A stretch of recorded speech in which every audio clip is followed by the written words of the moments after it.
Charlie is on the floor. His daughter is in his arms, and something ancient, something that has lived inside human bodies for 3,000 years, is crawling out of her mouth and into his.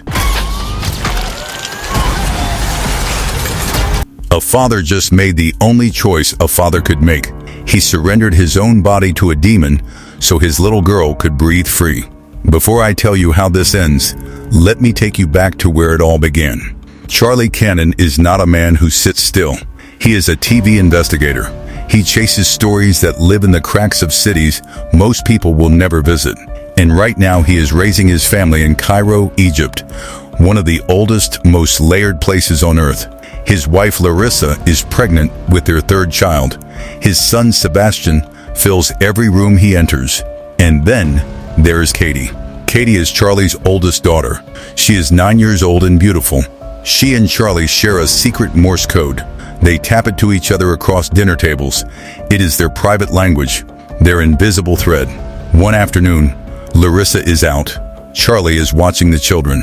Katie goes into the garden to play. Alone, a woman appears near the fence. She calls herself a magician. She is friendly, talks about her own daughter as if the two girls are already close friends. And she has been visiting Katie for days, offering chocolates. Today, the woman offers Katie something special. An apple, sweeter than chocolate, she says. Katie takes it.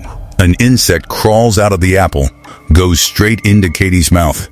Inside the house, Charlie finds a drawer stuffed with chocolate wrappers.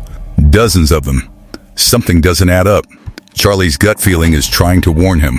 A stranger has been talking to his daughter. Charlie runs to the garden. The fence is broken. Katie is gone. He sees a woman in the distance running with a child. He chases her. Then, a massive desert sandstorm tears through the streets.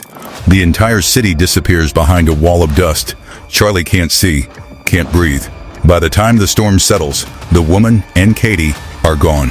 What Charlie doesn't know yet is that this moment will cost his entire family everything. Charlie and Larissa go to the police. They file a report. A missing child. The senior detective looks at them both, and then quietly, cruelly, he suggests the parents must have made their own daughter disappear. Charlie's rage fills the room. Watching desperate parents treated like suspects is almost as painful as the disappearance itself. But one detective in the corner does not agree with her superior. Her name is Dahlia Zaki. Dahlia sees what her boss refuses to see. Real pain, real parents. The police give Charlie and Larissa almost nothing. No leads, no answers. 8 years pass.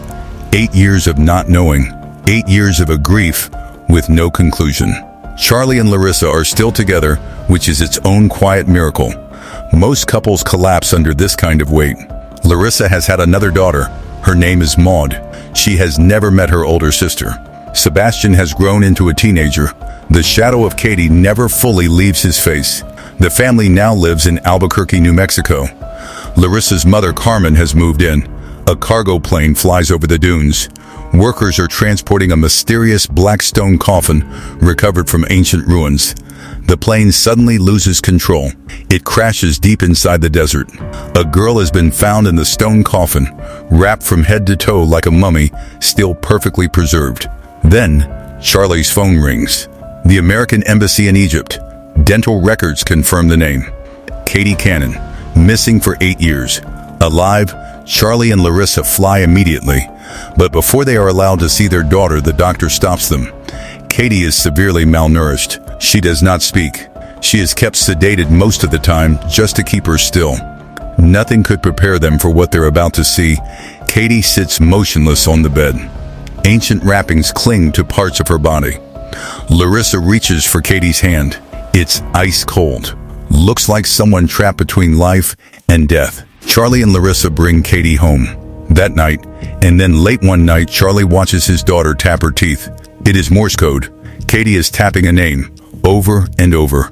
Laila. Charlie tears through an old box, cards from the weeks after Katie disappeared, and then one card with a chocolate wrapper sealed inside. Layla Khalil, Katie's best friend, the daughter of the magician. Detective Dahlia Zaki flies to Egypt alone. She tracks the nectarine orchard. She finds a house in the middle of the desert. She descends to the cellar.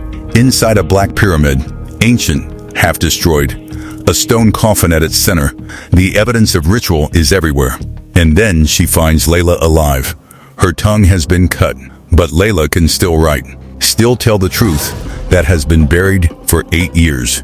Dahlia brings a cassette tape back to Albuquerque. Katie's name on the label. The magician speaks directly to the camera. She explains everything. Her family are the caretakers of an ancient evil, a demon called Nasmarian, a shadow being that has existed for 3,000 years that cannot be killed, only bound inside a living host, wrapped in inscribed bandages. And a child is the ideal host. A child keeps the demon sealed without needing the ritual to be repeated every few years. The tape shows a ritual, a living child wrapped in bandages. Katie, hanging above an ancient corpse. It flows into Katie's body. The transfer is complete. Dahlia finally understands everything. Katie wasn't kidnapped for ransom. She was chosen to become a prison. While Dahlia was in Egypt, the demon inside Katie was spreading. Maud has been affected. Carmen, who refuses to believe her granddaughter is beyond saving, walks into Katie's room and prays for her. Katie lifts Carmen completely off the floor. Her cross tightens around her neck. She is thrown through a window and falls directly on Charlie's car. They're too shocked. Then something even worse happens.